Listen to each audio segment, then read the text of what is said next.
அப்போஸ்தலர் 9ஆம் அதிகாரம் 32ஆம் வசனத்திலிருந்து 43ஆம் வசனம் வரைக்கும் இருக்கிற வேத பகுதிக்குள்ளாக இருந்து பேதுருவின் அற்புத சுகமளிக்கும் ஊழியங்கள் என்கிற தலைப்பின் கீழாக நாம் கர்த்தருடைய வார்த்தைகளை தியானிக்க போகிறோம். இந்த அப்போஸ்தலர் நடவடிக்கைகள் புஸ்தகத்திலிருந்து நாம் தியானிக்கக்கூடிய 59வது செய்தி. கடந்த வாரம் வரைக்கும் நம்ம மனமாற்றம் அடைந்த சவுலுடைய வாழ்க்கையிலிருந்து பாடங்களை கற்றுக்கொண்டோம்.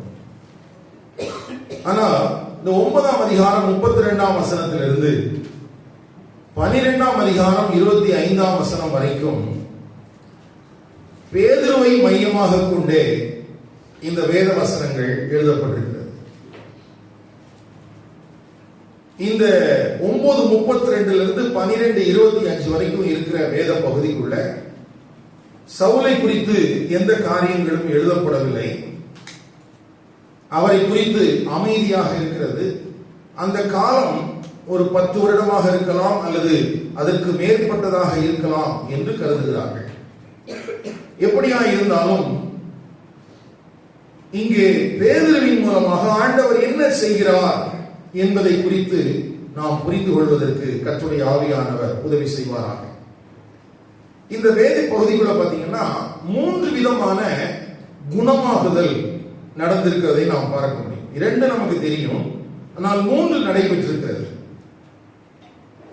இந்த அப்போஸ்தலர் நடவடிக்கைகள் நம்ம புஸ்தகத்தை தியானிக்கிறதுக்கு காரணம் என்ன அப்படின்னு கேட்டா, இதிலே நமக்கு இருக்கிற தவறான புரிந்து கொள்ளுதல்கள் எல்லாம் மாற்றப்பட்டு இதை குறித்த ஒரு சரியான புரிதல் நமக்குள்ளே வர வேண்டும் என்பதற்காகத்தான். ஏன்னால் சபை அப்படிங்கிறது எது சபை, அந்த சபை எப்படி செயல்பட்டது, அந்த சபையினுடைய நோக்கம் என்னவாக இருந்தது, அந்த சபையினுடைய ஊழியங்கள் எப்படி இருந்தது என்பதையெல்லாம் நாம் சரியாக புரிந்து கொள்ளும் போது அதே போல நாமும் செயல்படுவதற்கு ஏதுவாக இருக்கும். ஆகவே இந்த வேத வசனங்களை நாம் தியானிப்பதற்கு காரணமே இது நம்முடைய தனிப்பட்ட வாழ்க்கைக்காக மாத்திரமல்ல, ஊழியங்களிலேயும் நாம் மாற்றங்களை செய்ய வேண்டும் என்பதற்காகத்தான். எதிலையும் மாற்றங்களை செய்யணுங்கிறதுக்காகத்தான், ஊழியங்களையும். கடந்த காலத்துல ஆண்டவர் இப்படி நமக்கு கற்றுத்தருகிற வேத வசனத்தின் அடிப்படையில 3 விதமான காரியங்களிலே தேவனுடைய சபைக்குள்ளே மாற்றங்கள் தேவை இருக்கிறது. ஒன்று, உபதேச அளவிலே நமக்கு நல்ல மாற்றங்கள் தேவை. எதுல மாற்றம் தேவை? உபதேசத்துல. 2வது, சபையினுடைய அட்மினிஸ்ட்ரேஷன், சபை எப்படி ஆளுகை செய்யப்பட வேண்டும் என்பதிலே நல்ல மாற்றங்கள் நமக்கு தேவை. 3வது, சபையினுடைய பொருளாதாரத்தை நாம் எப்படி கையாள வேண்டும் என்பதிலே நமக்கு சரியான ஒரு புரிதல் இருக்க வேண்டும். சரியான ஒரு புரிதல் இருக்க வேண்டும். எதுலாம்? 1 உபதேச அடிப்படையில், 2 அட்மினிஸ்ட்ரேஷன், 3வது சபையினுடைய பொருளாதாரம். அப்போ இந்த வசனங்களை படிக்கும் போது அதற்கு ஏற்றாற் போல நம்முடைய ஊழியங்களிலே நாம் மாற்றங்களை செய்கிறோம். இது ரொம்ப முக்கியமானது. அதற்காகத்தான் இந்த புஸ்தகத்தை நாம் தியானிக்கிறோமே ஒழிய, ஏதோ இந்த புஸ்தகத்தை நம்ம படிச்சா ஏதாவது மாற்றங்கள் வந்துடும், அற்புதங்கள் நடந்துடும் அப்படிங்கிற அடிப்படையில் இல்லை. அப்படி இதை படிக்கும் போது ஒருவேளை ஏற்கனவே நமக்குள்ள ஏதாவது தவறான புரிந்து கொள்ளுதல்கள் இருந்துச்சுன்னு சொன்னா அதை நாம் விட்டு ஒரு சரியான புரிந்து கொள்ளுதலுக்கு நேராக நாம் கடந்து செல்ல வேண்டியதும் மிகவும் அவசியமானது. நிறைய நேரத்தில் சபைக்குள்ள அல்லது கிறிஸ்தவர்களுக்கு இருக்கிற பிரச்சனை என்னன்னு கேட்டா, ஒரு வேத வசனத்தை நாம் என்ன விதமாக பார்த்தோமோ புரிந்து கொண்டோமோ அதை நாம் திருத்திக் கொள்வதற்கு ஆயத்தமாகவே இல்லை. அது ரொம்ப நமக்கு ஒரு கஷ்டமான காரியம் பாருங்களேன். ஏன்னா ஏற்கனவே நமக்கு கற்றுக் கொடுத்தவர்கள் ஒருவேளை அறிந்தோ அறியாமலோ அந்த தவறை செய்திருக்கலாம். ஆனால் நாம் நீண்ட காலங்கள் ஆனாலும் நாம் அந்த தவறை அப்படியே ஃபாலோ பண்ணணும் தான் நினைக்கிறோம் ஒழிய அதை திருத்த வேண்டும் என்கிற எண்ணம் நமக்குள்ளே வருவதில்லை. ஆனால் இந்த வசனங்களை உங்களுக்கு போதிக்கிற போது ஊழியங்களிலே மாற்றங்களை, ஊழியத்தினுடைய ஆளுகையிலே மாற்றங்களை, பொருளாதாரத்தை கையாளுவதிலே மாற்றங்களை செய்ய வேண்டும் என்கிறதிலே மிகுந்த அக்கறை உள்ளவனாக இருக்கிறேன். கவனிங்க, இந்த வேத பகுதிக்குள்ள 2 பேருக்கு ஒரு நல்ல சரீர பிரகாரமான சுகம் கிடைத்ததை குறித்து, உயிரோடு எழுப்பப்பட்டதை குறித்து நாம் வாசிக்கிறோம். ஒரு பேரலைஸ்டான ஒரு மனுஷன் ஐனையா, அவனுக்கு 32ஆம் வசனத்திலிருந்து 35ஆம் வசனம் வரைக்கும் இருக்கிற வேத பகுதிக்குள்ள ஒரு நல்ல சுகம் கிடைத்ததாக எழுதப்பட்டிருக்கிறது. அடுத்த 36 இருந்து 42 வரைக்கும் யாருடைய தொற்காள் அல்லது தபித்தாள் என்று சொல்லப்படக்கூடிய ஒரு பெண்ணினுடைய வாழ்க்கையில் ஆண்டவர் செய்த ஒரு அற்புதத்தை குறித்து நாம் என்ன செய்கிறோம், வாசிக்கிறோம். கடைசியா 43வது வசனத்துல பேதுருடைய வாழ்க்கையில ஒரு மாற்றம் நடந்தது, அதை குறித்து எழுதப்பட்டிருக்கிறது. கவனிங்க, இந்த தலைப்பை பார்த்த உடனே உங்களுக்கு இன்னைக்கு நடக்கிற சில ஊழியங்களுடைய அல்லது கூட்டங்களுடைய பெயர்கள் ஞாபகத்துக்கு வரலாம். அற்புத சுகமளிக்கும் ஊழியங்கள். சரியா? இப்போ சில கரெக்ஷன்ஸ் எல்லாம் நமக்கு தேவைப்படும். சொல்ல வேண்டியது என்னுடைய கடமை, ஏற்றுக்கொள்வதும் ஏற்றுக்கொள்ளாததும் அது உங்களை சார்ந்தது. சரி, இந்த அற்புத சுகமளிக்கிற ஊழியங்கள் அப்படின்னு சொல்லும்போது குறிப்பாக சுவிசேஷகர்கள் இன்றைக்கு இந்த வார்த்தையை முக்கியப்படுத்தி அநேக ஊழியங்களை செய்கிறார்கள். எதை முக்கியப்படுத்தி? இந்த அற்புத சுகம் அளிக்கும் ஊழியம் அப்படிங்கிறது குறிப்பா நம்ம ஊரை பொறுத்த வரைக்கும் சுவிசேஷகர்கள், எவாஞ்சலிஸ்ட். எனக்குள்ள கேள்வி என்னன்னா, சுவிசேஷகர்கள் என்பவர்கள் தேவனை அறியாதவர்களுக்கு மத்தியில சுவிசேஷத்தை அறிவிக்க வேண்டிய பொறுப்பை பெற்றவர்கள். அவங்களுக்கு வேலை எங்க இருக்குது? தேவனை அறியாத ஜனங்களுக்கு மத்தியில. இப்ப பிலிப்புவை நாம் சுவிசேஷகன் சொல்றோம். ஏன்? அவர் என்ன பண்ணாரு? சமாரியாவில் எல்லா இடத்துலையும் போய் சுவிசேஷம் அறிவித்தார். அடுத்தது பரிசுத்த ஆவியினாலே வனாந்திரத்துக்கு நடத்தப்பட்டார். அடுத்தது அசோட்டாவுக்கு வந்தார். அடுத்தது செசரியாவுக்கு போனார். இப்படி அறியப்படாத ஜனங்களுக்கு மத்தியில சுவிசேஷத்தை அறிவிப்பதற்கு அந்த சுவிசேஷகன் வேதாகமத்தில் என்ன பண்ணப்பட்டிருக்கிறார்? பயன்படுத்தப்பட்டிருக்கிறார். அவர் என்ன பண்ணல அப்படின்னு கேட்டா, எருசலேம்ல கேம்பெயின் நடத்தல. எருசலேம்ல என்ன செய்யல? எருசலேம்ல போய் பிலிப்புவின் அற்புத சுகமளிக்கிற ஊழியங்கள் அப்படின்னு சொல்லி ஒரு பேனர் எல்லாம் போட்டு அங்க கூட்டத்தை நடத்தினதாக நம்ம பார்க்கல. அப்போ சுவிசேஷர்கள் என்பவர்கள் பொதுவாக வேதாகமத்தின் அடிப்படையில தேவனை அறியாதவர்களுக்கு மத்தியிலே தான் சுவிசேஷத்தை அறிவிப்பதற்கு அவர்கள் புறப்பட்டு போகிறார்கள். ஆனால் இன்றைய காலகட்டத்தினுடைய சுவிசேஷர்களோ தேவனை அறிந்தவர்களுக்கு மத்தியிலே தான், குறிப்பாக நாங்கள் சபையை நடத்த மாட்டோம். சபை என்ன செய்ய மாட்டோம்? இதெல்லாம் நான் சொல்றது ரொம்ப முக்கிய, ரொம்ப உண்மையான காரியங்கள். சரியா? சபையை நாங்க நடத்த மாட்டோம். அப்படின்னா என்ன? ஒரு சபைக்கு பொறுப்பா இருந்து நாங்கள் ஞானஸ்நானம் கொடுப்பதற்கோ கர்த்தருடைய பந்தியை பரிமாறுவதற்கோ அல்லது அங்கே வருகிற ஜனங்களுடைய சுக துக்கங்களில் நாங்கள் பகிர்ந்து கொள்வதற்கோ அதெல்லாம் எங்களுக்கு பொறுப்பு இல்லை. ஆனா நாங்க பிரசங்கம் பண்ணுவோம். நாங்க என்ன செய்வோம்? பிரசங்கம் பண்ணுவோம், காணிக்கை பெற்றுக் கொள்வோம். இது எனக்கு ரொம்ப விகற்பமா இருக்குது. ஒரு ஊழியக்காரனா சுவிசேஷகன் அப்படிங்கிற அந்த பொசிஷன் இன்றைக்கு எவ்வளவு மோசமாக காணப்படுகிறது என்பதை திருச்சபை அறிந்து திருத்த வேண்டியது அவசியம். அப்போ சபைக்கு உள்ள இருக்கிற ஜனங்களுக்கு உபதேசிக்கிறதுக்கு எனக்கு பொறுப்பு இருக்குது, அவங்க கிட்ட இருந்து காணிக்கை வாங்குறதுக்கு எனக்கு பொறுப்பு இருக்குது. ஆனால் அவர்களை நல்வழிப்படுத்த வேண்டியதற்கோ அல்லது அவர்களுடைய சுகதுக்கங்களிலே நாங்கள் பங்கு வைக்கிறதுக்கோ எனக்கு பொறுப்பு இல்லை அப்படின்னு சொன்னா என்னால் அதை ஏற்றுக்கொள்ளவே முடியல. ஏன்னா வேதத்துக்கும் அது பொருந்தி போகல. நான் ஏற்கனவே சொன்ன மாதிரி பிலிப்பு அல்லது ஸ்தேவான் அல்லது பின்பு மனம் திரும்பின சவுல் யாருமே சுவிசேஷம் அறிவிப்பதற்கு தேவனுடைய சபைக்குள்ள வந்து சுகமளிக்கிற ஊழியங்கள் என்று கூட்டங்கள் நடத்தவில்லை. ஆகவே நம்முடைய திருச்சபையை பொறுத்த வரைக்கும் சுவிசேஷர்கள் என்கிற பெயரில் ஊழியம் செய்வதற்கு யாரையும் நான் அனுமதிப்பதில்லை. நம்மை பொறுத்த வரைக்கும் முதலாவது இயேசு கிறிஸ்துவை பின்பற்றுகிற சீஷர்களாக இருக்க வேண்டும். முதலாவது ஒரு மனுஷன் யாரா இருக்கணும்? இயேசு கிறிஸ்துவை பின்பற்றக்கூடிய சீஷர்களா இருக்கணும். அப்படி சீஷனா இருக்கிற ஒரு மனிதன் தன்மேல் வைக்கப்பட்டிருக்கிற தேவனுடைய நோக்கத்தை அறிந்து அவன் தேவனுக்கு என்று தன்னை ஒப்புக் கொடுக்கும் போது அவனை திருச்சபை சரியான இடத்திற்கு அவனை ஊழியனாக அனுப்ப வேண்டும். அப்படி அனுப்பப்படுகிற அந்த இடத்துல அவன் ஆரம்ப காலகட்டத்தில் சுவிசேஷத்தை அறிவிக்கிறவனாக இருப்பான். பின்பு அங்கே சுவிசேஷத்திற்கு செவி கொடுக்கிற மக்களுக்கு மத்தியிலே சபையினுடைய ஊழியனாக இருப்பான். இதைத்தான் நாம் செய்து வருவதற்கு இந்த அப்போஸ்தலர் நடவடிக்கைகள் புஸ்தகம் நமக்கு உதவி செய்திருக்கிறது. அப்போஸ்தலர் நடவடிக்கைகள் புஸ்தகம் மாத்திரமல்ல, நிருபங்களும் நமக்கு அதைத்தான் கற்றுத் தருகிறது. அப்போ இயேசு கிறிஸ்துவை பின்பற்றுகிற சீஷன், அவரை பின்பற்றுகிற ஒரு மனிதனுடைய வாழ்க்கையிலே தன்மேல் வைக்கப்பட்டிருக்கிற தேவனுடைய நோக்கத்தை அவன் அறிகிறான். ஒரு நாளிலே அந்த தேவ நோக்கத்துக்கு தன்னை ஒப்புக் கொடுக்கிறான். அந்த ஒப்புக் கொடுத்தலின் அடிப்படையிலே அவன் திருச்சபையின் மூலமாக அனுப்பப்படுகிறான். அவன் அனுப்பப்பட்ட பிரதேசங்களிலே சுவிசேஷத்தை அறிவித்து அங்கே இருக்கிற செவி கொடுத்த ஜனங்களுக்கு ஒரு திருச்சபையை அவர்களுக்கு கண்காணியாக இருந்து நடத்த ஆரம்பிக்கிறான். அவனும் சீஷர்களை உருவாக்குகிறான். அவனும் சீஷர்களை பயிற்றுவித்து அங்கே என்ன செய்கிறான்? அனுப்புகிறான். அப்ப இதுதான் பிப்ளிக்கல் பேட்டர்னா இருக்கிறதுனால நம்ம இதைதான் நம்ம ஃபாலோ பண்றோம். அதனால இன்னைக்கு நடப்புல இருக்கிற நான் சுவிசேஷகன் என்று சொல்லி பொறுப்பு ஏற்றுக்கொள்ளாத மனதை உடையவர்களை நாம் தாங்குவதில்லை, அவர்களை ஏற்றுக்கொள்வதில்லை. அப்ப அந்த அடிப்படையில் இந்த சுகமளிக்கும் ஊழியங்களை நாம் சரியான விதத்தில் பார்க்க வேண்டியது இருக்கிறது. நம்ம நாட்டில் நம்ம இதை ஏற்றுக்கொள்ளலன்னு சொன்னோம்னா பேதுருடைய ஊழியத்தை நம்ம நிராகரிக்கிற மாதிரி ஆயிரும் இல்லையா?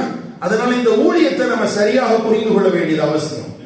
கவனிங்கள், இப்போ ஒரு மேப் போட்டிருக்கிறேன். அதுல ரெட் கலர்ல ஒரு கோடு இருக்குது. சமாரியாவிலிருந்து சமாரியா, ஜெருசலேம், அடுத்தது வனாந்திர பகுதி அஸ்கலோன், அசோட்டாஸ், லித்தா, யோப்பா, சசரியா என்று அந்த சிவப்பு கோடு பயணிக்கிறது. இது பிலிப்பு செய்த ஊழியத்தை குறிக்கிறது. யார் செய்த ஊழியம்? பிலிப்பு என்கிற மனிதன் பந்தி விசாரிப்புக்காரனாக இருந்தான். அவன் பந்தி விசாரிப்புக்காரனாக இருந்தாலும் அவனும் சரி, ஸ்தேவானும் சரி, சுவிசேஷத்தை மற்றவர்களுக்கு கொண்டு செல்வதிலே ரொம்ப அக்கறையோடு இருந்தாங்க. அவங்க சமாரியா, அடுத்தது எருசலேம் வழியா வனாந்திர பாதை, அடுத்தது யோப்பா, லித்தா, அடுத்து சசரியா என்கிற பகுதிகளுக்கு அவங்க என்ன செஞ்சாங்க? சுவிசேஷத்தை அறிவிச்சாங்க. இப்படி ஒரு பக்கத்துல சுவிசேஷம் அறிவிக்கப்படும் போது அப்போஸ்தலர்கள் யாரும் எங்கே இருப்பதாக நமக்கு என்ன தகவலுமே இல்லை. அவங்க எருசலேம்ல இருக்கிறாங்களா அல்லது வெளியே போயிருந்தாங்களா எதுவுமே தகவல் நமக்கு நேரடியாக இல்லை. இப்போ திடீர்னு பேதுருவை குறித்த காரியம் ஆரம்பிக்கிறது. பேதுரு போய் எருசலேம்ல இருந்து அவன் எங்க போறான்னு பாருங்க. 32ஆம் வசனம் இப்படி ஆரம்பிக்குது. பேதுரு போய் எல்லாரையும் சந்தித்து வருகிறான். ஏன் சந்தித்து வருகிறான் அப்படின்னு கேட்டா, 8ஆம் அதிகாரத்துல எருசலேம்ல இருக்கிற தேவனுடைய சபைக்கு உபத்திரம் வந்தது. அதனால அவங்க என்ன பண்ணாங்க? யூதேயா, சமாரியாவுக்கெல்லாம் செதறி போனாங்க. ஆமா தானே? ஞாபகம் இருக்கா? எல்லாரும் என்ன பண்ணாங்க? செதறி போனாங்க. இப்போ செதறி போனவர்களை எல்லாம் இவன் சந்தித்து வருகிறான். சந்தித்து வரும்போது அவன் லித்தா அப்படிங்கிற ஊருக்கு போறான். எங்க போறான்? இங்க ஒரு ஷார்ட் கட்ல ஒரு சின்ன கோடு இருக்கு பாருங்களா, லித்தா அப்படிங்கிற இடத்துக்கு போறான். இந்த இடம் தான் லித்தாங்கிற இடம். உங்க மேப்ல, உங்க பைபிள்ல இருக்கிற மேப்லயும் அது இருக்கிறதுக்கு வாய்ப்பு இருக்குது. நீங்க வீட்டுல போன பிறகு அது நீங்க பொறுமையா எடுத்து பாருங்க. லித்தா அப்படிங்கிற ஊருக்கு போறாங்க. இப்போ பேதுரு லித்தாங்கிற ஊருக்கு போறதுக்கு முன்னால யார் போயிட்டா? பிலிப்பு போயிட்டார். பிலிப்பு போய் அங்க சுவிசேஷம் அறிவிச்சு சிதறி போனவர்கள் அங்க சபையெல்லாம் ஸ்தாபிக்க ஆரம்பிச்சுட்டாங்க. 8ஆம் அதிகாரம் 40ஆம் வசனம். பிலிப்பு ஆசோத்திலே காணப்பட்டு அவ்விடத்திலிருந்து பிரயாணம் பண்ணி செசரியாவுக்கு வருகிற வரையில் சகல பட்டணங்களிலும் சுவிசேஷத்தை பிரசங்கித்துக் கொண்டு வந்தான். ஆமா, அவன் அசோட்டாஸ்ல இருந்து மேல போற இடத்துல யோப்பாவுல, அடுத்தது லித்தாவுல, செசரியா வரைக்கும் என்ன செஞ்சாச்சு? சுவிசேஷம் அறிவிச்சாச்சு. அப்போ பேதுரு அப்போஸ்தலன் அங்க போறதுக்கு முன்னால சுவிசேஷம் சிதறி போனவர்கள் மூலமாகவும் பிலிப்புவின் மூலமாகவும் அங்க என்ன செஞ்சிருக்குது? வரவே இருக்குது. இப்போ அந்த நேரத்துல தான் பரிசுத்தவான்களிடத்தில், அங்க 32ஆம் வசனத்துல பாருங்களேன், அவன் லித்தா ஊரிலே குடியிருக்கிற பரிசுத்தவானிடத்திற்கும் போனான். அப்ப ஏற்கனவே அங்க சர்ச் இருக்குது. லித்தாவில் என்ன இருக்குது? சர்ச் இருக்கு. கவனிங்க, இப்ப ஏற்கனவே லித்தாவில் சர்ச் இருக்கிற போது அங்கே இருக்கிற பரிசுத்தவான்களை எல்லாம் கண்டு அவர்களை எல்லாம் திடப்படுத்திட்டு வரும்போதுதான் அங்க ஒரு மனுஷனையும் பார்க்கிறான். 8 வருஷமாய் கட்டிலின் மேல் திமிர்வாதம் உள்ளவனாய் கிடந்த ஐனையா என்னும் பேருள்ள ஒரு மனுஷனை கண்டான். சரி, இவனுக்கு எத்தனை வயசு அதை குறித்த தகவல் இல்ல. ஆனா இவனுக்கு எத்தனை வருஷமா வியாதி இருக்குது? 8 வருஷமா இருக்குது. இன்னொன்னு, இந்த சுகமளிக்கிற ஊழியம் என்பது பேதுருவுக்கு இது புதிதாக ஒன்று அல்ல. ஏற்கனவே 3ஆம் அதிகாரத்தில் அவன் என்ன செஞ்சிருக்கிறான்? சுகமளிக்கிற ஊழியத்தை ஏற்கனவே செஞ்சிருக்கிறார்.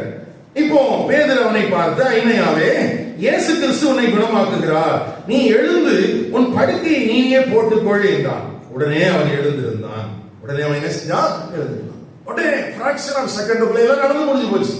இயேசு கிறிஸ்து உன்னை சுகமாக்குறாரு சொன்னா உடனே என்ன ஆயிடுச்சு? இப்போ இதை வாசிக்கும் போது ஆண்டவருக்காக செயல்பட வேண்டும் என்கிற எண்ணமுடைய யாராக இருந்தாலும் நமக்கு ஒரு ஆசை இருக்கும். எப்படி இருக்கும்?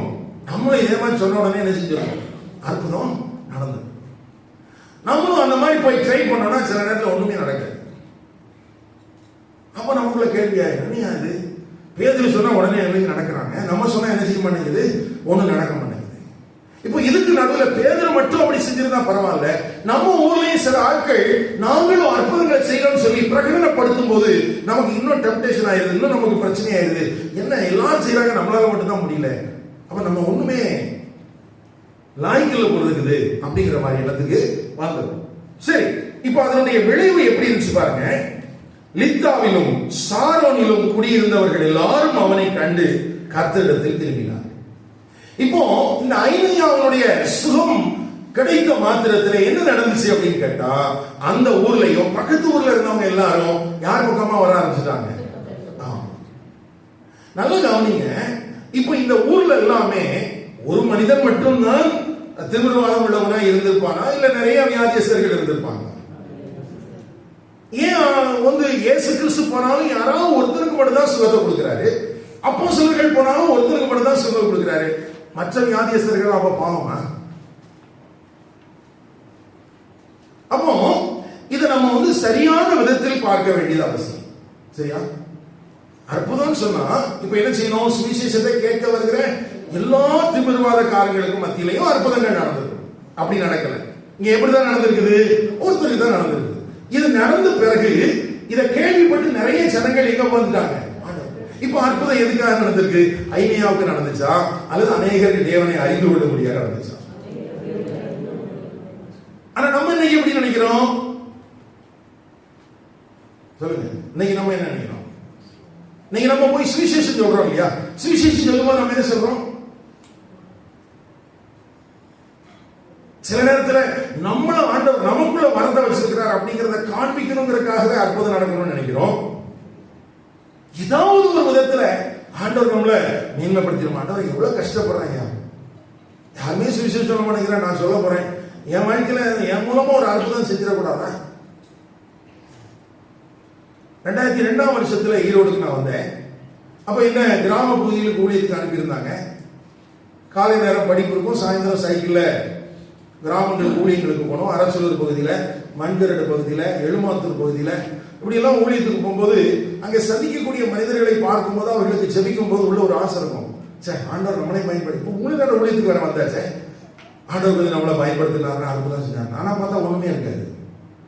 எல்லாம் சர்ச்சைக்கு வரோம் வாங்க, ஆனா ஒண்ணும் வராது.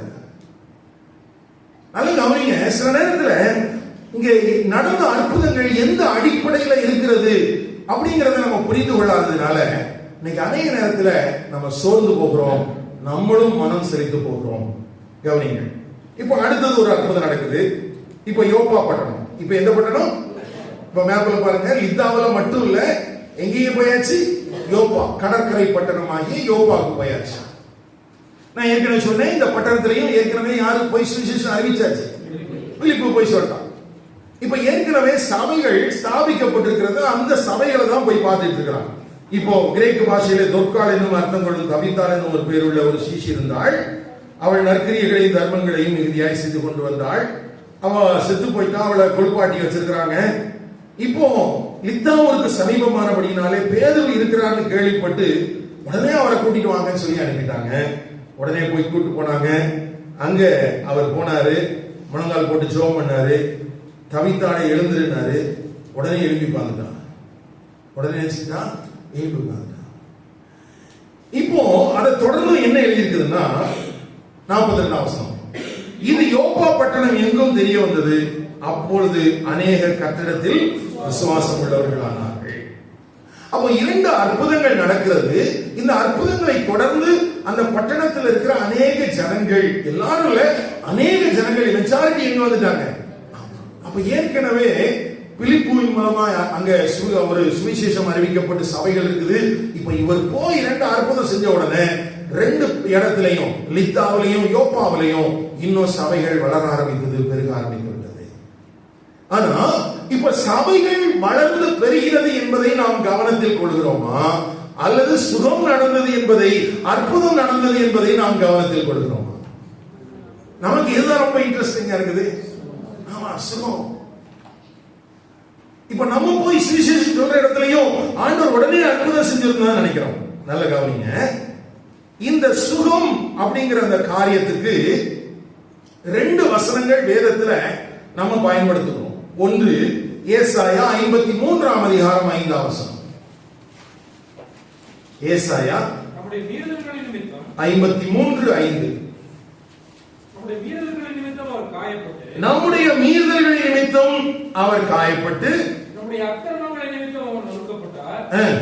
நமக்கு சமாதானத்தை உண்டாக்கும் ஆக்கினை அவர் மேல் வந்தது. அவருடைய தழும்புகளால் குணமாகிறோம். அவருடைய தழும்புகளால் குணமாகிறோம். அடுத்தது 1 பேதுரு 2ஆம் அதிகாரம் 24ஆம் வசனம். 1 பேதுரு 2ஆம் அதிகாரம், நாம் பாவங்களுக்கு செத்து நீதிக்கு பிழைத்திருக்கும்படிக்கு அவர் தாமே தமது சரீரத்திலே நம்முடைய பாவங்களை சிலுவையின் மேல் சுமந்தார். அவருடைய தழும்புகளால் குணமானீர்கள். சரி, இப்ப இந்த 2 வசனத்தையும் 2 போர்ஷன் அப்படியே கையில வச்சுக்கங்க பைபிள்ல. சரியா? 2லையும் திருப்பி பாருங்க, என்ன கான்செப்ட்ல அந்த வசனம் எழுதி இருக்கிறது கொஞ்சம் கவனிச்சு பாருங்களேன்.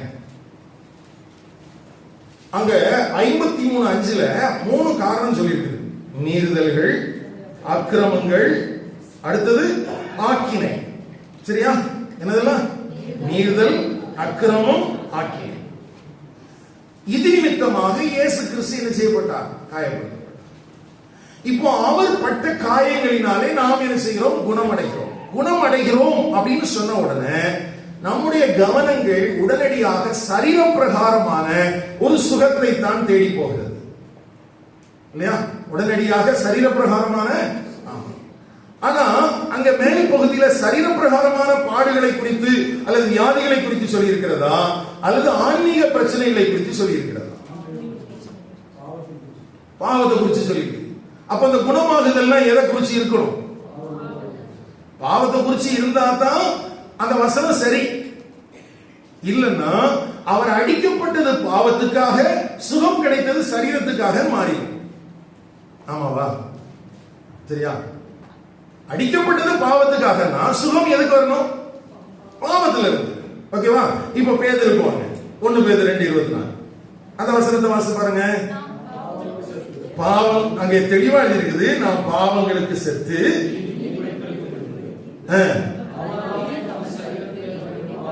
அப்ப இங்கேயும் அந்த கான்செப்ட் எதுலதான் இருக்குது? பாவத்துக்கு தான் இருக்கு. அப்ப பாவத்துக்காக இயேசு மரித்தார், நான் நீதிமானாகப்படுவையாக இயேசு கிறிஸ்து மரித்தார் என்று எழுதியிருக்கும் போது அவருடைய தழும்புகளால் நாம் குணமாகிறோம் அப்படின்னு சொன்ன உடனே நமக்குள்ள என்ன ஐடியா தான் வருது? குணமாகுதல் அப்படின்ன உடனே நம்ம எங்க போயிடுறோம்? சரீர சுகத்துக்கு போயிடுறோம். ஆனா மேலே எழுதியிருக்கிற வசனம் 2மே இப்படிதான் இருக்குது.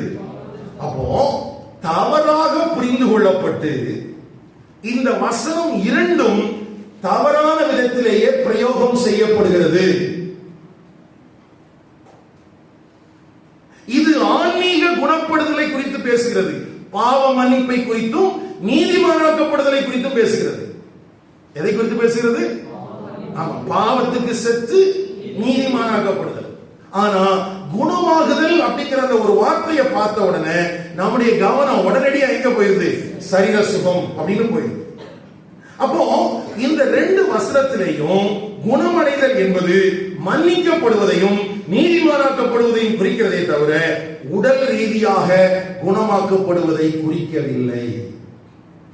உடல் ரீதியாக குணமடைவதை என்ன செய்யல? குறிக்கல.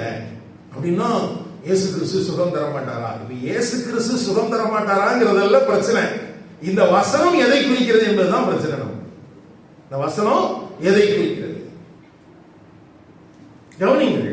அப்போ இயேசு கிறிஸ்துடைய மரணத்தை அல்லது இயேசு கிறிஸ்துடைய மரணத்தின் மூலமாக நமக்கு கிடைப்பதாக சொல்கிறது என்னது? பாவத்திற்கு செத்து நாம் நீதிக்கு பிழைத்திருக்கும்படி அவர் நமக்காக என்ன செய்தார்? மரித்தார்.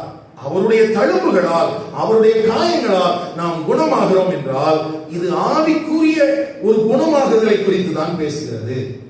ஆவிக்குரிய குணமாகுதலை குறித்து தான் பேசுகிறது. இதை இன்னும் கொஞ்சம் கூட புரிஞ்சுக்கணும்னா மத்தேயு எழுதின சுவிசேஷம் 8ஆம் அதிகாரம், அங்கே மத்தேயு இந்த வசனத்தை அவர் மேற்கோள் காட்டுறார். மத்தேயு 8:16-17. அஸ்தமனமானபோது பிசாசு பிடித்திருந்த அநேகரை அவரிடத்தில் கொண்டு வந்தார்கள். அவர் அந்த ஆவிகளை தமது வார்த்தையினாலே துரத்தி பிணியாளிகள் எல்லாரையும் சுஸ்தமாக்கினார்.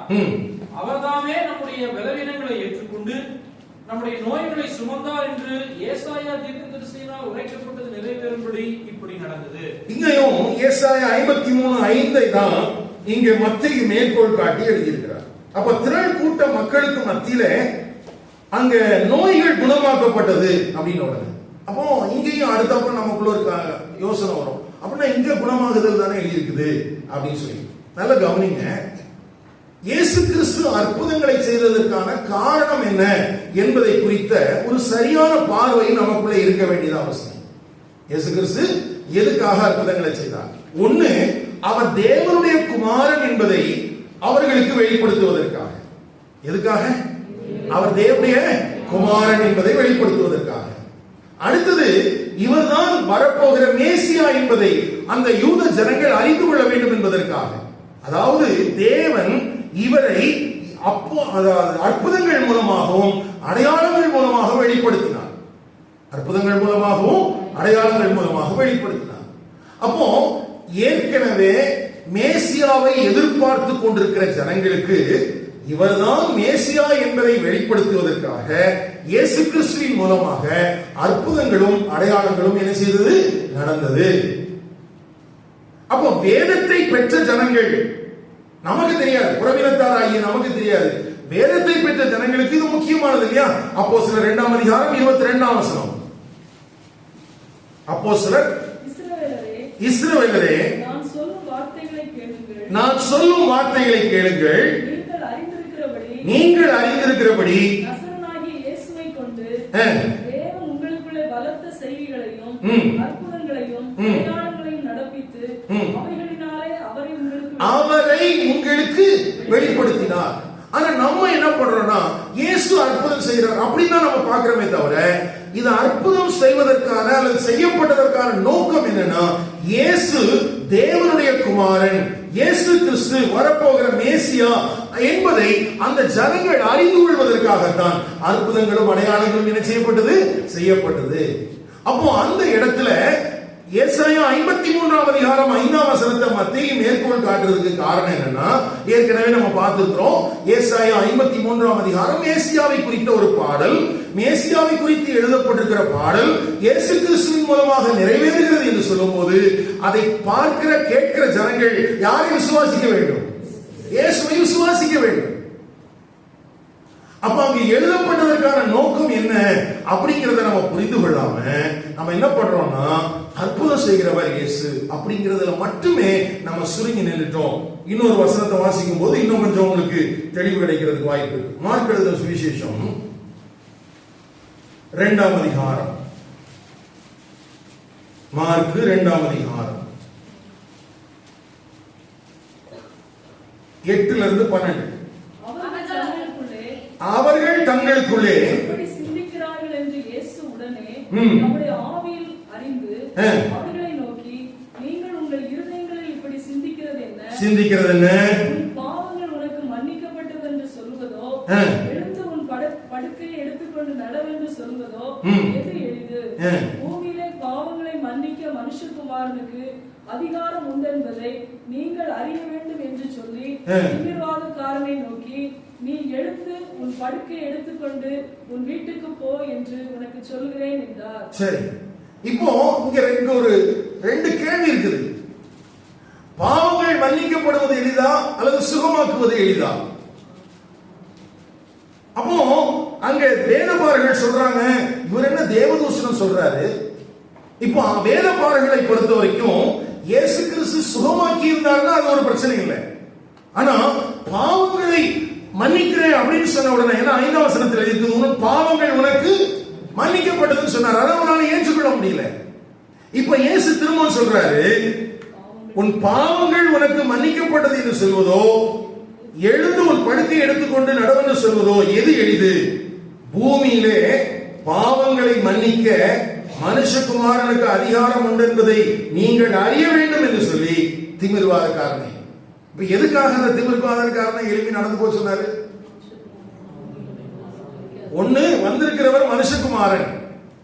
2, அவருக்கு பாவங்களை மன்னிப்பதற்கு என்ன உண்டு?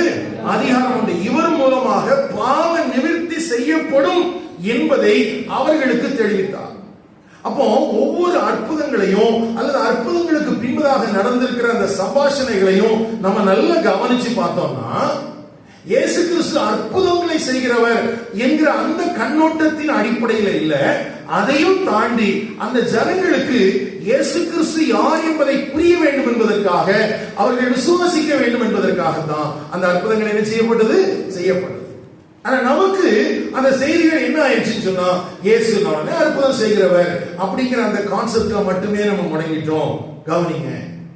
அப்படின்னா ஏசாயா 53ஆம் அதிகாரம் 5ஆம் வசனமும் 1 பேதுரு 2ஆம் அதிகாரம் 24ஆம் வசனமும் எதை குறித்து தான் பேசுகிறது? பாவத்திலிருந்து ரட்சிப்பையும் நீதிமானாக்கப்படுதலை குறித்து பேசுகிறது. அப்ப குணமாகுதல் அப்படிங்கிற அந்த வார்த்தையை நம்ம ஒரு இமீடியட்டா அதை நம்ம மைண்டுக்கு போனதுனால நம்ம என்னென்ன எடுத்துக்கிட்டோம் அதை. இது முதல்ல நமக்கு தெரிய வேண்டியது அவசியம். ஏன்னா சரீர பிரகாரமான வியாதிகளை காட்டிலும், சரீர பிரகாரமான பாடுகளை காட்டிலும் ஆத்தும மீட்பு தான் அருமையானது என்பதை இயேசு கிறிஸ்து தெளிவாக எல்லா காரணங்களிலும் சொல்லியிருக்கிறார். அவருடைய மலை பிரசங்கத்துல அவர் பேசும்போது என்ன சொல்றாரு பாருங்க, 2 கண்ணுள்ளவனாக போவதை காட்டிலும் ஒற்றை கண்ணனாக. அப்படின்னா அவருடைய பார்வை என்னவா இருக்குது? நீ அங்கவீனனாக ஊனனாக இருப்பது என்பது பிரச்சனை இல்லை, நீ எப்படி இருக்கணும். இன்னொன்னு, இயேசு கிறிஸ்து அந்த அற்புதங்களை செய்த எல்லா நேரத்திலையும் ஒரு ஊருக்கு எல்லாரும் சுகமாகல, ஒரு சிலர் மட்டும்தான் செஞ்சிருக்கிறாங்க சுகம். அப்படின்னா இந்த சுகத்தை குறித்து அல்லது இந்த தெய்வீக சுகத்தை குறித்து நாம் என்ன புரிந்து கொள்ள வேண்டுமானால், இது தேவனுடைய இறையாண்மைக்கு உட்பட்டது. அவர் யாருக்கு சுகத்தை கொடுக்க நினைக்கிறாரோ கொடுக்கிறார். அதுல நம்ம எந்த கேள்வியும் கேட்க முடியாது. மற்றபடி தெய்வீக சுகத்தை நாம் விசுவாசிக்கலாம், அதுல தவறு கிடையாது. ஆனா அதற்கு இந்த வசனம் எழுதப்படவில்லை. அதற்கு இந்த வசனம் என்ன செய்யல? எழுதப்படல. சரி, இதுக்கு என்னையா காரணம்? இவ்வளவு பிரச்சனைகளுக்கு என்ன காரணம் அப்படின்னு பாத்தீங்கன்னா, 1859ஆம் வருஷத்துல பிறந்த ஒரு ஊழியர் எஸ்டி கார்டன் அப்படிங்கிறவரு ஒரு பிரெஸ்பிட்டேரியன் பாஸ்டர். அவர்தான் முதலாவது இந்த தழும்புகளால் குணமானீர்கள், தெய்வீக சுகம் என்பதை குறித்து அதிகமாக பேச ஆரம்பித்தார்.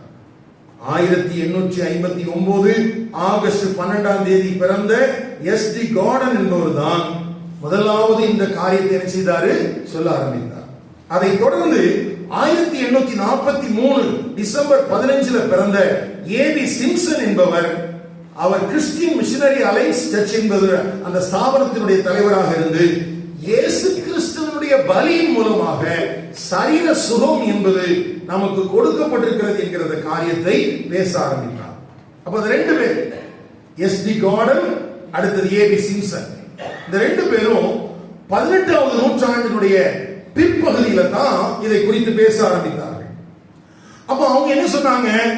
இந்த உலகத்தில் ஒரு மனுஷன் பிறந்தா கண்டிப்பா மரிக்கணும், ஆனா நோயினால் மரிக்க கூடாது என்கிற ஒரு உபதேசத்தை இவர்கள் தான் கொண்டு வந்தார். எதுல சாகக்கூடாது? நோயில சாகக்கூடாது. அப்படியே நோயில ஒரு மனுஷன் விசுவாசியா இருந்து செத்தான்னா அதுக்கு காரணம் அவனுக்குள்ள விசுவாசம் இல்லை அப்படின்னு சொன்னாங்க. அவனுக்குள்ள என்ன இல்லை? விசுவாசம் இல்லைன்னு சொன்னாங்க. அதை தொடர்ந்து நமக்கு தெரியும் கேத்ரின் குல்மான் அப்படின்னு நீங்க கேள்விப்பட்டிருக்கீங்களா?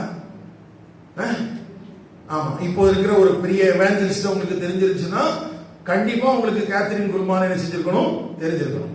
இந்த கேத்ரின் குல்மானும் ஏர்னஸ்ட் ராங்லின்னு சொல்லக்கூடிய இந்த குணமாக்கும் ஊழியம், சுகமளிக்கிற ஊழியங்களை அதிகமாக பேசின அந்த மனிதனும் பின்னாட்களிலே மெத்தடிஸ்ட், பெந்தேகோஸ்டல், கரிஸ்மட்டிக் இந்த திருச்சபையாரும் இந்த உபதேசங்களை அப்படியே எடுத்துக்கொண்டார்கள். அப்போ 18வது நூற்றாண்டினுடைய பிற்பகுதியில 19வது நூற்றாண்டினுடைய முதல் பகுதியில 2 பேர் மூலமாக வந்த அந்த உபதேசம் பின் நாட்களிலே சபைக்குள்ள நிறைய இடத்துல பரவ ஆரம்பிச்சது. எல்லா சபைக்குள்ளேயும் போகல, ஆனா பெரும்பான்மையாக இதை பின்பற்ற ஆரம்பித்தார்கள்.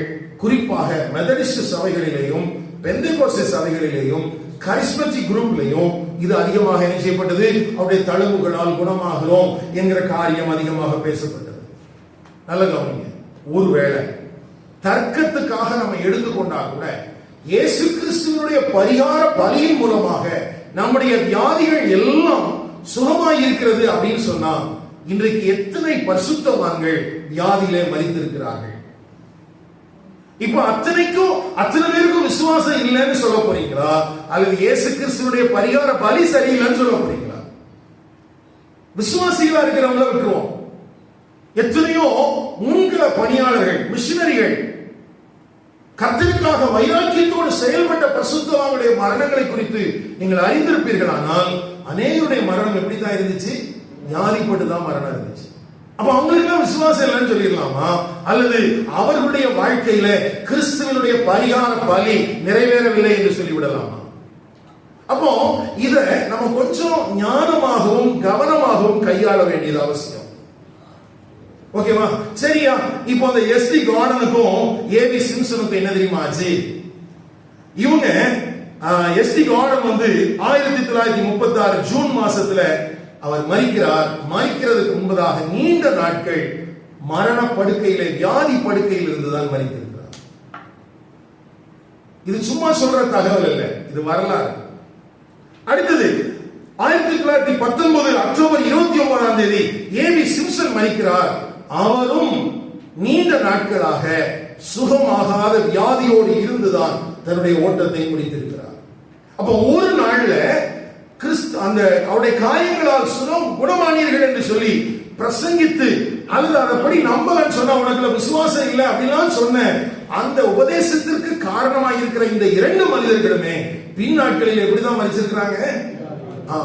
அப்படின்னா இவங்களுக்கு விசுவாசம் இல்லைன்னு சொல்லிடலாமா? அப்போ ஒரு இமீடியட் கான்டெக்ஸ்டா நம்முடைய கவனம் அவருடைய தழும்புகளால் குணமானீர்கள் அப்படின்னு சொல்லி எழுதப்பட்டிருக்கிறதுனால மேல எழுதியிருக்கிற வசனம் என்ன சொல்லுதுங்கிறத கவனிக்காமலேயே நம்ம வசனத்தை புரிஞ்சுட்டு இருக்கிறோம். வசனத்தை தப்பா என்ன செஞ்சு வச்சிருக்கிறோம்? புரிஞ்சிருக்கிறோம். அதனால நாம் கவனமாக இருக்க வேண்டியது அவசியம். இந்த குணமடைதல் அப்படிங்கிற விஷயம் இன்றைக்கு பாத்தீங்கன்னா இது ஒரு தனி பிரசங்கமா நீங்க பண்ணணுமா அப்படின்னு நீங்க கேட்டீங்கன்னா, நிறைய பேர் இன்னைக்கு சுவிசேஷத்தை கேட்கிறவர்களும் புதிதாக கேட்கிறவர்களும் சரி, அல்லது சபைக்குள்ள வந்த பிறகும் சரி, அநேகர் இடறி போவதற்கு இந்த ஒரு உபதேசம் காரணமாக இருக்கிறது. புதுசா நம்ம என்ன சொல்றோம்? அவங்ககிட்ட போய் நமக்கு இந்த வசனங்கள் உண்மை, வசனத்தினுடைய உண்மை தெரியாம நம்ம போய் அவங்ககிட்ட சொல்லும் போது அவங்க சபைக்கு வர்றாங்க. ஆனா அவங்களுடைய சரீரத்துல நல்ல சுகம் உண்டாகலன்னு வச்சுக்கோங்க, உடனே அவங்களுக்குள்ள கேள்வி வருது. அதுக்கு பிறகு நம்ம வேற ஏதாவது சொன்னோம்னா அவங்களுக்குள்ள சந்தேகங்கள் வர ஆரம்பிக்குது. என்ன இவங்க மாத்தி மாத்தி பேசுறாங்க? அதே மாதிரி சபைக்குள்ள வந்தாச்சு. இப்ப சபையில வந்த பிறகு நம்ம கர்த்தருக்காக செயல்பட நினைக்கிறோம். ஆனா நம்ம சரீரத்துல சில வியாதி பலவீனங்கள் எல்லாம் வருது. நம்ம ஜெபித்து பார்க்கிறோம், ஒண்ணும் மாறல. உடனே நமக்குள்ள என்ன வருது? தடுமாற்றம் வருது. அப்போ புதிதாக வருகிறவர்களுக்கும் சரி, ஏற்கனவே சபையில் இருக்கிறவர்களுக்கும் சரி, இந்த வசனத்தை குறித்த சரியான புரிதல் இல்லாததினால அநேகர் இடறி போகிறவர்களாக இருக்கிறார்கள். அந்த வேத பகுதி பாவத்தின் மன்னிப்பை குறித்தும் நீதிமானாக்கப்படுதலை குறித்தும் பேசுகிறது. எதை குறித்து பேசுகிறது? அடுத்தது இது எப்படி சபைக்குள்ள வந்தது அப்படின்னு சொன்னா, நீண்ட காலமாக இல்ல, 18ஆம் நூற்றாண்டினுடைய பின்பகுதியில் இருந்துதான் இந்த காரியங்கள் வந்தது. பின்னாட்களிலே எல்லாரும் இதை ஏற்றுக்கொள்ளவில்லை. ஒரு சில மனிதர்கள் மட்டும்தான் என்ன செஞ்சாங்க, இதை எடுத்துக்கிட்டாங்க. அப்படி விசுவாசித்தவர்கள் தான் அற்புத சுகமளிக்கும் ஊழியங்கள் என்கிற பெயரிலே இந்த வசனத்தை மேற்கோள் காட்டி அவங்க அற்புதங்களை செய்கிறோம் என்று பிரசங்கிக்கிறார்கள். இப்ப பிரச்சனை என்னன்னா, வசனம் மேற்கோள் காட்டுறாங்க, சரி, மேற்கோள் காட்டுறாங்க, நடக்குதோ இல்லையோ சரி, யாராவது சுகமாறாங்களாப்பா அப்படின்னு பார்த்தா ஒரு பெரிய கேள்விதான். அநேக கிறிஸ்தவ பத்திரிகைகளில் சுகமானதாக சாட்சிகள் இருக்கிறது. ஆனால் அந்த நபர்களை தேடி போனால் அப்படிப்பட்ட நபர்கள் இல்லை. இது கடந்த நாட்கள்ல தமிழ்நாட்டில் நம்ம கிறிஸ்தவத்துக்குள்ள நடந்த ஒரு பெரிய மோசமான காரியம். நல்ல கவனிங்க. இப்போ ரயில் நகர் சபையில ஒரு ஆளுக்கு கேன்சர் கட்டி சுகமாச்சு அப்படின்னு சொன்னா, இப்போ பத்திரிக்கையில நம்ம இப்படிலாம் நடந்துச்சு அப்படின்னு சொல்லி வெளியில இருக்கிறவங்களுக்கு எல்லாம் சொல்லிடலாம். ஆனா யாருக்கு தெரியும்? இந்த லோக்கல் பீப்புளுக்கு தெரியுமா? இப்ப இந்த 2 பேருக்கு அற்புதம் நடந்துச்சு. ஐனையா குணமாக்கப்பட்டான், தொற்கால் எழும்புனான். அங்க யார் சொன்னா? மேகசின் போட்டா சொன்னாங்க? இல்ல. அந்த அற்புதம் நடந்த உடனேயே சுற்றிலும் இருக்கிற அந்த அதாவது அந்த பட்டணத்தை பக்கத்துல ஷாரோன் வரைக்கும் போயிடுச்சு. அப்ப அந்த முழு லைனுமே பாத்தீங்கன்னா, அதாவது எருசலேம்ல இருந்து லித்தா, லித்தாவில இருந்து யோப்பா, அந்த லித்தாவுக்கும் யோப்பாவுக்கும் நடுவுல தான் ஷாரோன் இருக்குது. எல்லா பகுதியிலுமே இந்த சுவிசேஷம் போயிடுச்சு, ஜனங்கள் போயிடுச்சு, ஜனங்கள் பக்கம் தேவபட்சமா வந்துட்டாங்க. ஆனா இன்றைக்கு எத்தனை இடங்களில் சுவிசேஷ கூட்டங்களில் அற்புதங்கள் நடந்ததாக சொல்லி அதை கேள்விப்பட்டு அதை பார்த்து விசுவாசித்து எத்தனை பேர் ஆண்டவராகிய இயேசு கிறிஸ்துவை விசுவாசிக்கிறவர்களாக மாறி இருக்கிறார்கள்? எத்தனை பேர் சபைக்குள்ளே வந்திருக்கிறார்கள்? அல்லது சுகமானவர்கள் சபைக்குள்ளே இருக்கிறார்களா? எங்கே ஐனையாக்கள்? எங்கே? ஆனா எல்லா சுகமளிக்கும் கூட்டத்துல எல்லா இடத்துலயும் பேர் இருக்குது. இத்தனை பேர் கலந்து கொண்டாங்க, இத்தனை பேர் சுகமானாங்க, அவங்களும் சாட்சி சொல்றாங்க. ஆனா எங்கே சபையில் ஆட்கள்? எங்கே? ஐயா எங்கே நடந்தது என்று சொன்னால், ஒருவேளை வெளியில எங்கேயா இருக்கிற மனிதனுக்கு தெரியாம இருக்கலாம், ஆனா இந்த ஏரியாவில் இருக்கிறவங்களுக்கு தெரியும்ல. அப்போ ஏதோ ஒண்ணு தப்பு நடக்குது, ஏதோ ஒரு தப்பு நடக்குது. நம்மளை பொறுத்த வரைக்கும் தெரியுமா, இந்த கட்சிக்காரங்க மாதிரி ஆயிட்டோம். என்ன கட்சிக்காரங்கன்னா, அதாவது கட்சி தலைவர் ஒரு தப்பு பண்ணார் அப்படின்னு சொன்னா தொண்டன் ஒத்துக்கவே மாட்டேன். எங்க தலைவர் அப்படி. இப்ப நம்ம கண்டிஷன் கிட்டத்தட்ட அப்படிதான். என்றைக்கு நம்முடைய தவறுகளை நாம் ஒத்துக்கொள்கிறோமோ, இயேசுவை பொறுத்த வரைக்கும் காம்ப்ரமைஸ் பண்ணவே இல்லைங்க. இயேசு கிறிஸ்து 2 முறை தேவாலயத்துக்கு போனார், அநேக முறை போனார். 2 முறை போய் அதை கள்ளர் குகையாக்கி இருக்கிறீர்கள், வியாபார வீடாக மாற்றி இருக்கிறீர்கள் என்று சொல்லி அதை சுத்தம் செய்தார். அப்படின்னு சொன்னா அங்க நடக்கிற காரியங்களை இவர்கள் யூதராச்சே, இதை குறித்து வெளியே சொன்னா என்ன ஆகுமோ அப்படிலாம் அவர் நினைக்கல. நமக்கு இன்னைக்கு அப்படிலாம் தோணுது, இதெல்லாம் ஏன் பேசணும் அப்படின்னு சொன்னா இயேசு செஞ்ச தப்பு. தவறுகளை சுட்டி காட்டினார், அந்த பிரச்சனைகளை அகற்றினார். அப்பதான் ஒரு ஆரோக்கியமான ஒரு ஜெப வீடாக அந்த ஆலயம் காணப்படும் என்று இயேசு நம்பினார். அதற்காகத்தான் அவர்களுக்கு அந்த கிருபை காண்பிக்கப்பட்டது. ஆனால் பெரிய பரிதாபம் என்ன தெரியுமா, இயேசு கிறிஸ்து அவ்வளவு கிருபையை காண்பித்தும் கூட, எச்சரிப்பை கொடுத்தும் கூட, 2 முறை சுத்திகரித்தும் கூட அவர்கள் திருத்திக் கொள்ளாததினால் கிபி 70ஆம் வருஷத்துல தீத்துராயினாலே அந்த ஜெப வீடாக இருக்க வேண்டிய அந்த தேவனுடைய ஆலயம் இடிக்கப்பட்டது. இன்றைக்கு வரைக்கும் அந்த ஜெப ஆலயம், ஜெப வீடு கட்டப்படவே இல்லை, கட்டப்படவே இல்லை. அப்போ ஆண்டவருடைய பார்வையில ஒரு விஷயத்தை எப்படி பார்க்கிறாரு அப்படிங்கறத குறித்து நமக்கு நல்ல புரிதல் இருக்க வேண்டியது அவசியம். மத்தேயு எழுதின சுவிசேஷம் 24ஆம் அதிகாரம் 24ஆம் வசனத்திலே இப்படி எழுதப்பட்டிருக்கிறது. ஏனெனில் கள்ள தீர்க்கதரிசிகளும் எழும்பி கூடுமானால்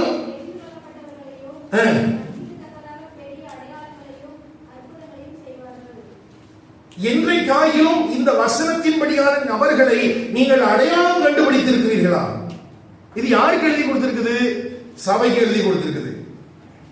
கள்ள கிறிஸ்துக்களும் கள்ள தீர்க்கதரிசிகளும் எழும்பி தெரிந்து கொள்ளப்பட்டவர்களை வஞ்சிக்கத்தக்கதாக பெரிய அடையாளங்களையும் அற்புதங்களையும் செய்வார்கள். இதோ முன்னதாக உங்களுக்கு அறிவித்திருக்கிறேன் அப்படின்னு இயேசு நமக்கு வார்னிங் கொடுத்துட்டு போனாரு. என்றைக்காகிலும் தேவனுடைய சபை இப்படிப்பட்ட கள்ள மனிதர்களை அடையாளம் கண்டுபிடித்திருக்கிறதா? கண்டுபிடிச்சிருக்கா? அப்படி இல்லையா? நம்மளை பொறுத்த வரைக்கும் கையில பைபிள் வச்சிருந்தா, இயேசுன்னு பேர் சொன்னா, என்ன நடந்தாலும் அவன் நல்லவன் தான். என்ன இருந்தா போதும், கையில பைபிள் இருந்தா போதும், இயேசுங்கிற பேர் சொன்னா போதும், அவன் என்ன சொன்னாலும் அது சரிதான். ஆமா இல்ல? நேற்றுக்கு இரவு நேரத்தில் அந்த செய்தியை திரும்ப ஒரு முறை தியானிச்சு கொண்டிருக்கிற போது ஒரு தீர்க்க தரிசனம் 2026 தீர்க்க தரிசனம் சொல்லிட்டு நம்ம ஊர்ல இருக்கிற ஒருத்தரையும் வெளிநாட்டில் இருக்கிற ஒரு ஊழியக்காரரை கம்பைன் பண்ணி ஒருத்தர் வீடியோ போட்டிருந்தார். நம்ம ஊருக்காரராச்சேன்னு சொல்லி நான் பார்த்தேன். அதாவது நம்முடைய அறியாமை எந்த அளவுக்கு பெருகி இருக்கிறதுங்கிறது அடையாளம். அப்போ வெளிநாட்டில் இருக்கிற ஒரு தீர்க்கதரிசி ஒரு தீர்க்கதரிசனம் சொல்றார். அதை நான் கேட்டேன், எனக்கு அது புரியல. நம்ம ஒரு தீர்க்கதரிசி சொன்னார், புரிஞ்சது. அவர் என்ன சொல்றாருன்னா, சபை சுவிசேஷத்தை அறிவிக்கக்கூடிய காலம் 2026 சபை சுவிசேஷத்தை அறிவிக்க வேண்டும் என்று தேவன் எதிர்பார்க்கிறார். நான் யோசிச்சு பார்த்தேன், இதை இப்போதான் இவர் படிச்சிருக்கிறார். எப்பதான் படிச்சிருக்கிறாரு? இப்பதான் படிச்சிருக்கிறாரு. இது 2026 தான் சுவிசேஷம் அறிவிக்கணுமா? ஏன் 2025 அறிவிச்சா ஆண்டவர் ஏத்துக்க மாட்டாங்க? சபைக்குள்ள இருக்கிற கிரேட் கமிஷனே என்னதான்? சுவிசேஷத்தை அறிவிக்க. இதுக்கு ஒரு தீர்க்க தரிசனம் வேணுமா? இதுக்கு ஒரு தீர்க்க தரிசி வேணுமா? அப்போ கிறிஸ்தவம் எவ்வளவு மோசமான நிலைமையில இருக்குது பாருங்க. அதை அவர் பயங்கரமா கத்தி சொன்ன உடனே அதை 2 பேர் வீடியோ எடுத்து பாருங்கடா, இந்தியாவில இருந்து ஒரு தீர்க்கதரிசி சொல்றார். நானும் என்னமோ சொல்ல போறாரு போல இருக்கு. சரி, நமக்கு ஆண்டவர் சொல்லாத யாராவது சொல்றாங்களா பார்ப்போம்னு பார்த்தா நம்ம இப்பதான் எதை புரிஞ்சிருக்குது. மத்திய 28 அதிகாரம் கிரேட் கமிஷனே இப்பதான் புரிஞ்சுது. சரி, எனக்கு என்ன ஒரு சந்தோஷம்னா, பரவாயில்ல, இப்போவாது இதை தீர்க்க தரிசனத்தில் லிஸ்ட்லயா சேர்த்தாங்களே இல்லையா? இல்லைன்னா நிலநடுக்கம் வரும், மழை வரும். இப்ப பனியா பெஞ்சிட்டு இருக்கிறதுனால இனி வர தீர்க்க தரிசனம் இப்படிதான் இருக்கும். ஆமா, எல்லாம் பனி, புகை, பனியெல்லாம் அதிகமா வரும். நல்லா கவனிங்க. யாராவது ஒருத்தர் சொன்னாங்கன்னா, இஸ் இட் ரைட் அப்படிங்கிற ஒரு கேள்வியை கேட்கறதுக்கு நமக்கு மனசு இல்லை. காரணம், வசனத்தை குறிச்ச தெளிவு நமக்கு இல்லாததுனால. நான் ஏற்கனவே சொன்ன மாதிரி கையில பைபிள் இருந்தா போதும், இயேசுன்னு சொன்னா போதும், யாரு என்ன சொன்னாலும் அப்படியே நம்புறது. அது சரியா தப்பா அதெல்லாம் ஏத்துக்கிறது இல்லை. இதுல பெரிய ஆச்சரியம் என்ன தெரியுமா? தப்பா சொல்றவனா ஏற்றுக்கொள்வாங்க உடனடியா. நான் சொன்ன மாதிரி உடனே தீர்க்கதரிசி சொல்லி போஸ்ட் போட்டுருவாங்க. ஆனா உண்மையை சொன்னா ஒரு வகையா ஏற்றுக்கொள்வாங்க. வசனத்தை சொன்னா என்ன செய்யறது இல்லை. கிரேட் கமிஷனை குறித்து 2 வருஷத்துக்கு முன்னால 4 செய்தி பேசினேன். மத்தேயில இருந்து, மார்க்ல இருந்து, லூக்கால இருந்து, யோவான்ல இருந்து, அப்போஸ்தலர்ல இருந்து, 5 செய்தி. ஆனா இங்க எத்தனை பேருக்கு அதை திருப்பி கேட்டிருப்பீங்க? ஆனா நம்ம ஊர்ல அதான் இப்ப ட்ரெண்டிங்கா போயிட்டு இருக்குது. கர்த்தருடைய ஆவியானவர் நம்முடைய மனக்கண்களை திறப்பாராக. அப்போ இந்த 2 அற்புதங்களுக்கும் பின்னால என்ன செய்தி நமக்கு சொல்லப்படுது அப்படின்னு கேட்டீங்கன்னா, இவர்கள் பிரசங்கிக்கிற சுவிசேஷம் தேவனிடத்திலிருந்து வந்தது என்பதற்கான அடையாளம். எதற்கான அடையாளம்? எபிரேயர் 2ஆம் அதிகாரம்.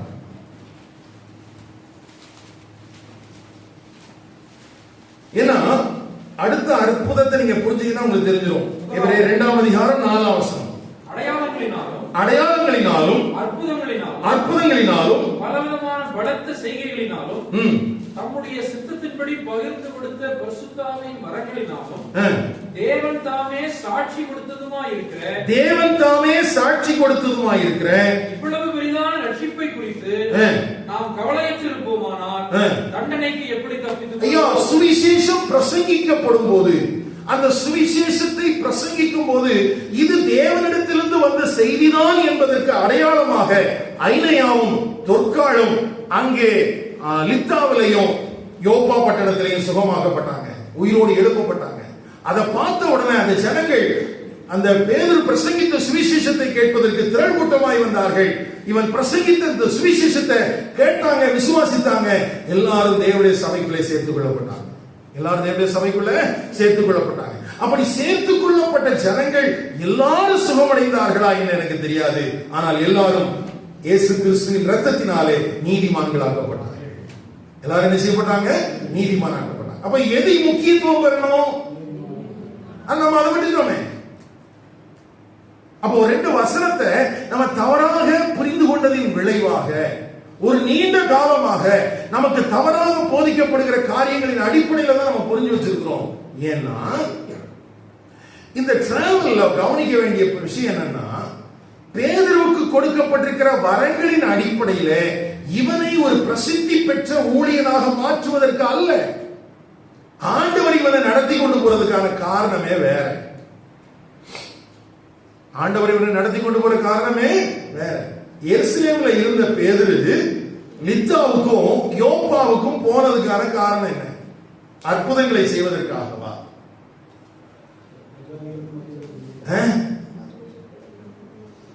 இந்த மனுஷனை கடைசியா ஒரு செக் பாயிண்ட் மாதிரி ஒரு வீட்டுல உட்கார வச்சிருக்கிறார் பாருங்க. வாசிங்க அந்த வசனத்தை.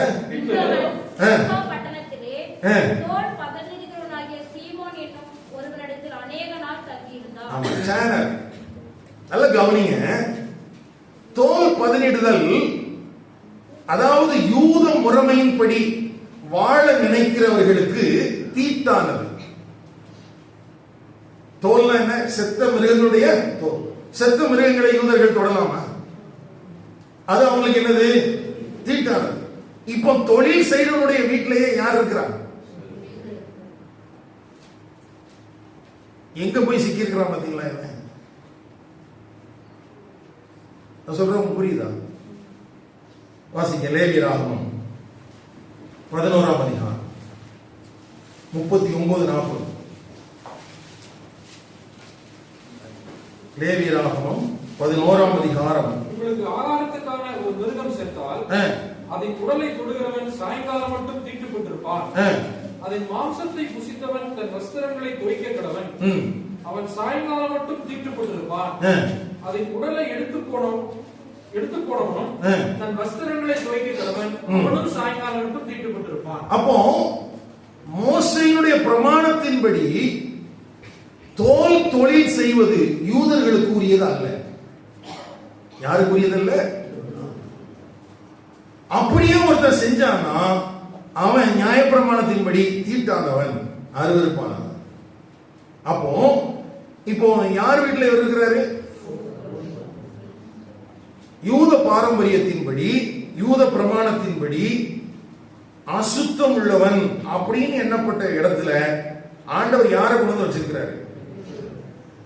இந்த பேதுரு யாரு? இவங்கிட்ட ஆண்டவர் ஒரு சொப்பனத்தை காட்டுறார், ஒரு தரிசனத்தை காட்டுறார், அடித்து புசிங்கிற அடுத்த அதிகாரத்துல. அப்ப இவன் என்ன சொன்னா? எங்க உட்கார்ந்து இருக்கிறான்? எங்க உட்கார்ந்து இருக்கிறான்? தீட்டுள்ளவனோட வீட்டுல தான் இருக்கிறான். ஆனா இவர் எதை குறிச்சு பேசி இருக்கிறாரு? அப்ப இவரை அறியாமலேயே புறவிலத்தாருக்கான சுவிசேஷத்தை ஆண்டவர் கொண்டு செல்வதற்காகத்தான் யோப்பா பட்டணத்துக்கு ஆண்டவர் இவனை கொண்டு வந்தார். ஒரு விடாப்பிடியான, ஒரு வைராக்கியமான யூத இருதயம் கொண்டிருந்த பேதுருவினுடைய வாழ்க்கையில ஒரு பெரிய அற்புதத்தை ஆண்டவர் செய்திருந்தார். ஐனேயா சுகமடைந்ததை காட்டிலும், தொற்காள் குணமடைந்த உயிரோடு எழுப்பினதை காட்டிலும், இந்த குணப்படாத இருதயத்தை உடைய சீமோன் இப்பொழுது யாருடைய கையில சிக்கி இருக்கிறான்? அப்ப கடைசியா அவனால அந்த அக்செப்ட் பண்ணவே முடியல புறவினத்தாருக்கு சுவிசேஷம் என்பதை. அதனாலதான் பின்னாட்கள் அவன் சொல்லும் போது என்ன சொல்றான் பாருங்களேன். அதை குறித்து சொல்லும் போது 15ஆம் அதிகாரம்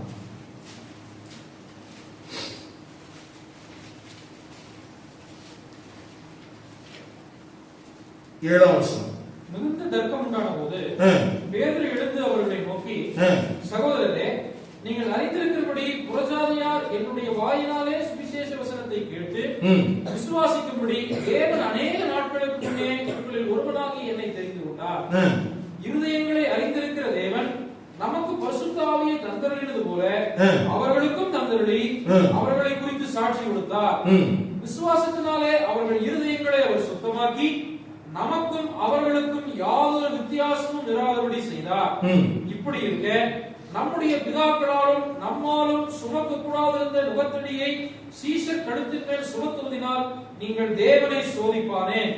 கர்த்தராகிய இயேசு கிறிஸ்துவின் கிருபையினாலே அவர்கள் ரட்சிக்கப்படுகிறது எப்படியோ அப்படியே நாமும் ரட்சிக்கப்படுவோம் என்று நம்பி இருக்கிறோமே என்றான். இப்போ அவன் சொல்றான், ஆண்டவர் ஏற்றுக்கொள்ளுவோம், நான் என்ன பண்ண முடியும்? ஆனா இவனுக்குள்ள ஒரு பெரிய பேரியர் இருந்துச்சு. இப்போ வீட்டுல அந்த சீமோனுடைய வீட்டுல இருக்கிறான், அடுத்தது கொர்நேலியுவை பார்க்க போறான். அதுக்கு முன்னால ஆண்டவர் அவனுக்கு பல முறை திரும்ப திரும்ப அந்த காட்சிகளை காண்பிக்கிறாரு. ஆனா அவன் சொல்றான், இல்ல ஆண்டவரே, தீட்டும் அசுத்தமா இருக்கிற யாதொன்றையும் நான் ஒரு காலம் புசித்ததில்லை. அப்போ இவனை பொறுத்த வரைக்கும் அவன் மோசேயினுடைய பிரமாணத்தின்படி தன்னை சுத்தமானாக காத்துக் கொள்ளுகிற ஒரு மனிதனாகத்தான் அவன் காணப்படுகிறான். அதுல அவன் ரொம்ப கவனமா இருக்க விரும்புறான். ஆனா அவனை அறியாமலேயே அந்த பிரமாணங்களை எல்லாம் மீறி நடப்பதற்கு தூண்டப்படுகிறான். இப்ப வேற வழி இல்லை, அவனுக்கு வேற வழி இல்லை. சிலர் பாத்தீங்கன்னா இந்த ஜாதி எல்லாம் பேசுவாங்க, கடைசியில எங்கேயாவது போய் சிக்கிக்குவாங்க. அப்படி சிக்கும் போது அங்க போய் ஒண்ணும் பேச முடியாது. அந்த மாதிரி நம்ம ஆளை எங்க சிக்க வச்சிருக்கிறாரு? யோசிச்சு பாருங்க. வீடு நான் சொல்ற உங்களுக்கு புரியுதா புரியலையா? இருக்கிற வீடு எங்க? தோல் 12 வீடு. ஆனா 10ஆம் அதிகாரம் 14ஆம் வசனத்திலேயே அவன் என்னதான் சொல்றான் ஆண்டவர்கிட்ட? அப்படி அல்ல ஆண்டவரே, தீட்டும் அசுத்தமா இருக்கிற யாதொன்றையும் நான் ஒரு காலம் புசித்ததில்லை என்றார். ஆண்டவர் நினைச்சிருப்பாரு, நீ உட்கார்ந்து சாப்பிட்டு இருந்தது யார் வீடுதான்? அப்போ இங்க புறவினத்தாருக்கான சுவிசேஷம் பேதர்வின் மூலமாக இந்த வாசல் திறக்கப்படுவதற்கு ஆண்டவர் செய்த அற்புதங்கள் தான் இவைகள். ஆனா நம்ம அநேக நேரத்தில் நம்ம என்ன பண்றோம்னா, எதை கவனிக்க வேண்டுமோ அதை நாம் கவனிப்பதில்லை. இன்னும் சொல்லப்போனா இந்த காரியங்கள் எல்லாம் ஆண்டவர் எதற்காக செய்தார்னா, உங்களுக்காகவும் எனக்காகவும் செய்தார்.